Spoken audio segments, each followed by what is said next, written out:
How's it going, everyone? You're watching the Green Dream Project. You might not be familiar with us, maybe you're new to the channel. But I'm Jim. I'm Jessica. And we bought 40 acres here in southeast Arizona. We bought this a number of years back, and we want to share a little bit of our experience, our knowledge, in case you were thinking about buying some land as well. Let's get at it. We've got 5 things you might want to consider before buying land yourself. The first thing you want to do when looking for land is have a plan. Now that might seem obvious, but it might not be. I think it's easy to get caught up in just wanting to go out and get a piece of land right away. But having a plan in place, knowing what your goals are for that land, gives you something to look for when you're going out to purchase some land. There are things you want to consider in your plan. Are you going to be on-grid? Are you going to be off-grid? Are you going to be homesteading? Are you going to be gardening? Are you going to be farming? What's your goals for this land? How much land do you need to achieve those goals? You need to think about water as part of the plan. Is there a natural spring out there? You going to have a well drilled? How deep do you have to go for that well? You going to do water harvesting? You got to think of annual rainfall and how much storage you might need. And you might not find a piece of land that has your ideal setup, but it's good to have some kind of plan in place so that you have something to be thinking about when you're looking at these different properties. Definitely have something you can refer to think about. Next thing you'll want to do is make sure you see the land in person.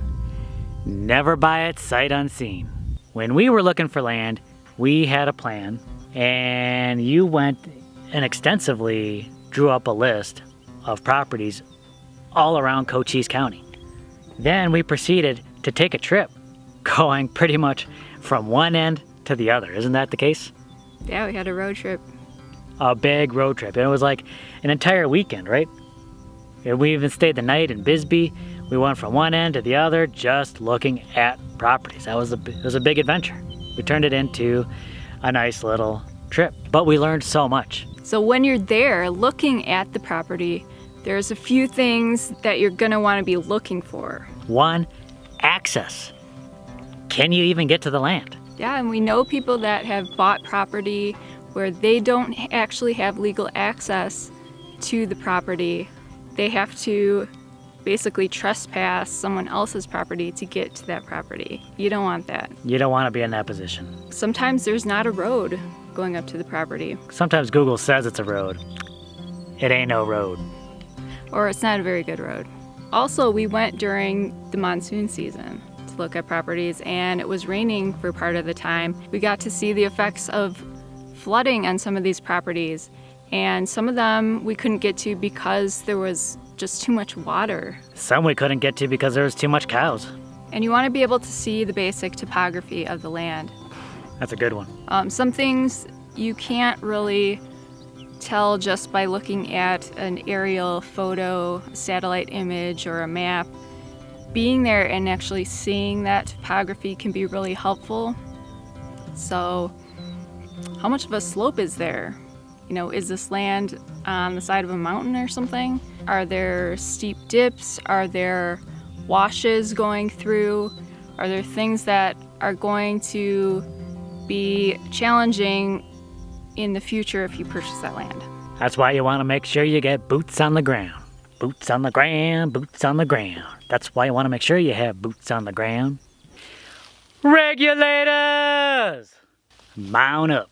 Another thing you might want to consider is zoning and regulations. That's one of the big reasons why we chose Cochise County. Obviously, you do need permits. They do have zones. They have regulations. But because we are considered a rural property, it lets us do an owner-builder opt-out, which means no inspections, which means we can do whatever we want. Not quite, but if you are looking to build a house yourself or doing some kind of alternative building, non-conventional structures, zoning, permits, different regulations, definitely things that you want to check into. Yeah, you don't want to get bit in the butt with this. Whatever your plans are, make sure that you can do them in that area. Different permits and regulations will also apply to some other considerations for off-grid things. if you are doing any rainwater catchment. Sometimes it's illegal depending on where you are. Yeah, and for septic or however you're dealing with waste, that can be an issue in a rural area. So you want to check on those regulations first. And don't forget, when checking out land, it's not just the land you want to check out, but also the surroundings, what's around you. And this might be a little difficult when you're just going out looking at the land to know everything that's going to impact it. But it might be a good idea to talk to some of the locals, hear from their experiences, or some of the neighbors, see what they're like. A very good point. I can't stress that enough. Talk to people around there, people that have lived there, people that know things about that area. Such a wealth of information, and you're not going to glean that just by a quick visit. You can find years of information just by talking to some neighbors. Don't forget the old timers, because I'm sure they got stories. Definitely be aware of what's around the land. Mountains, rivers, Possible pollution. pollution sources, all that could affect what you're doing out there. Last thing you want to consider, how close are you to the city and resources? How far do you want to have to travel to the store or to work or school? You're trying to maybe be off-grid or homesteading, you want to be self-sufficient, but you're not going to be there right away. It's not going to happen like that. You might want to consider how long it's going to take you to get to those resources, because you don't want to be stuck in the middle of nowhere and not have access to the things you need. Now, we're here in the city of Douglas. It's about a half hour away from us. Not incredibly far. Probably not a trip you want to make every day, but close enough where if we really need something, it's not too bad, am I right?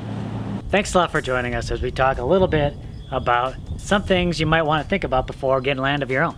Definitely this is not an extensive list, and there are probably even more things to think about. Am I right? That's it. That's all you need. But definitely, if you have tips of your own, experiences with buying land, leave those down below, because it might help other people looking at that comment section to look at those. It might provide a great resource for other people looking for land. Thanks a lot for joining us. We really appreciate it. Please give us a big thumbs up. Definitely subscribe if you haven't already done so. All right, you can catch us on the same off-grid time on the same off-grid channel. Later.